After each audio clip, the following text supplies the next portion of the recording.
আজ যাব বড় মার কাছে, তাই তাড়াহুড়ো করে কাজ করে নিয়ে বেরিয়ে পড়েছি বড় মার উদ্দেশ্যে। আর জানি না এই প্রথম যাচ্ছি আমি, আর রাস্তায় দেখছি এত ভিড়, একটু যে ভিডিও করব এত ঠেলাঠেলি, আমার হাত থেকে ফোনটাই পড়ে যাচ্ছিল।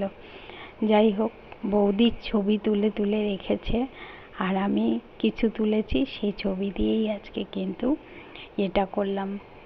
বৌদি এই যে ছিল, আর ওখানে যাওয়ার আগে কিছু মানে পুজো হচ্ছিল, কালী পুজো, সেসব দেখে ঠেকে তারপরে প্রথমে পড়লো গঙ্গার পাড়, একটা মেলা ছিল, তারপরে গঙ্গার পাড়, তারপরে এই গঙ্গার একটু পেরিয়েই মায়ের মন্দির। মায়ের মন্দিরে তো যেতে পারিনি তখন, কারণ তখন কালী পুজো চলছিল, সেই সময় লাস্ট দিন, যেদিন ভাসান হবে তার আগের দিন।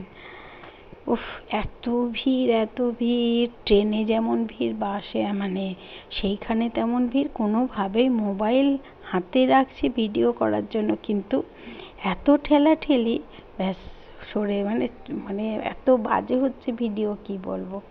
যাই হোক বন্ধুরা, তোমরা কে কে গেছো জানি না, গিয়ে সত্যি খুব ভালো লাগলো।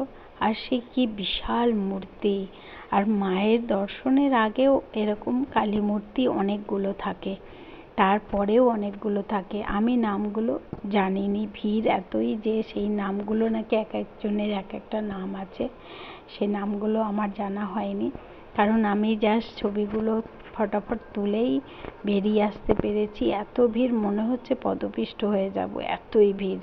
তেমনি ট্রেনে যেন মনে হচ্ছে চামড়া কেটে নিয়ে যাবে, এত ভিড়।